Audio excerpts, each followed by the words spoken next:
हरे कृष्णा, सभी को राधे राधे।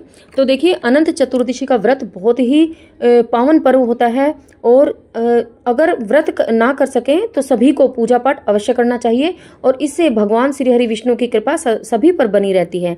तो अनंत चतुर्दशी की पूजा किस तरह से की जाती है और अनंत सूत्र कैसे बनाया जाता है, ये वीडियो मैंने पिछले अपने चैनल में डाल दी है, आप वहां से देख सकते हैं। तो अब हम जानेंगे अनंत चतुर्दशी के व्रत की कथा। तो कथा करने के लिए हमें हाथ में कुछ पुष्प लेने हैं और कुछ तिल लेने हैं, क्योंकि जब हम विष्णु भगवान की पूजा करते हैं तो तिलों का बहुत ही ज़्यादा महत्व होता है।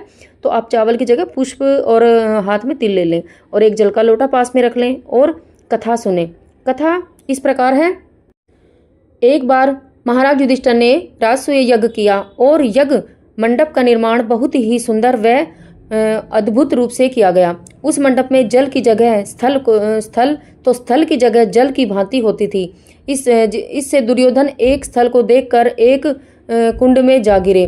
द्रौपदी ने यह देखकर उनका उपहास किया और कहा कि अंधे की संतान भी अंधी होती है। इस कटु वचन से दुर्योधन बहुत आहत हुआ और इस अपमान का बदला लेने के लिए उसने युधिष्ठिर को ध्रुत अर्थात जुआ खेलने के लिए बुलाया और छल से जीत कर पांडवों को 12 वर्ष का वनवास दे दिया।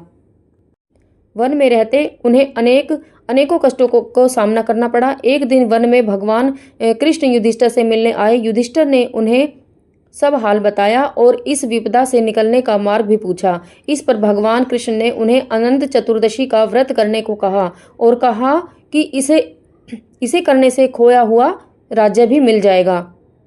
इस वार्तालाप के बाद श्री कृष्ण जी युधिष्ठिर को एक कथा सुनाते हैं।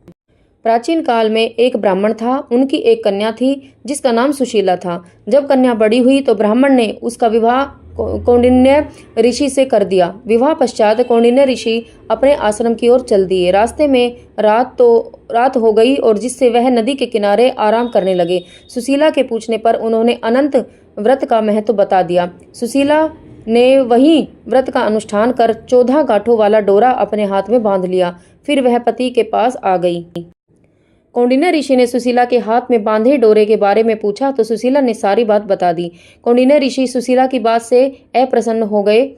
उसके हाथ में बंधे डोरे को भी आग में डाल दिया। इससे अनंत भगवान का अपमान हुआ, जिसके परिणाम स्वरूप कौंडिन्य ऋषि की सारी संपत्ति नष्ट हो गई। सुशीला ने इसका कारण डोरे को आग में जलाना बताया। इसके पश्चाताप की अग्नि में जलते हुए ऋषि अनंत भगवान की खोज में वन की ओर चले गए। वे भटकते भटकते निराश होकर गिर पड़े और बेहोश हो गए। भगवान अनंत ने उन्हें दर्शन देते हुए कहा कि मेरे अपमान के कारण ही तुम्हारी यह दशा हुई है और विपत्तियां आई है, लेकिन तुम्हारे पश्चाताप से मैं तुमसे अब प्रसन्न हूँ। अपने आश्रम में जाओ और 14 वर्षों तक विधि विधान से मेरा यह व्रत करो, इससे तुम्हारे सारे कष्ट दूर हो जाएंगे। कौंडिन्य ऋषि ने वैसा ही किया और उनके सभी कष्ट दूर हो गए और उन्हें मोक्ष की प्राप्ति हुई। श्री कृष्ण की आज्ञा से युधिष्ठिर ने भी अनंत भगवान का व्रत किया, जिससे पांडवों को महाभारत के युद्ध में जीत मिली। और इसी तरह से अनंत चतुर्दशी के दिन कथा सुनी जाती है और कथा के बाद हाथ में आपने जो पुष्प लिए हैं और जो तिल लिए हैं वो भगवान के सामने अर्पित कर दें, भगवान के चरणों में छोड़ दें, कुछ अपने लोटे में डाल लें और उसके बाद ये जल सूर्य भगवान को आप अर्पित कर दें और व्रत करें। और अगर आप व्रत नहीं करते हैं तो पूजा पाठ अवश्य करें। पूजा पाठ करने से ही बहुत ज़्यादा आपको फल मिलता है। और पूजा पाठ करने के बाद ही अनंत सूत्र अपने कलाई में बांध लें। अगर आप पुरुष हैं तो अपने सीधे हाथ में बांध लें, अगर आप महिला हैं तो आप उल्टे हाथ में बांध लें और जो ये जल है सूर्य भगवान को दे दें। और इसी तरह से अनंत चतुर्दशी की कथा सुनी जाती है। हरे कृष्णा, सभी को राधे राधे।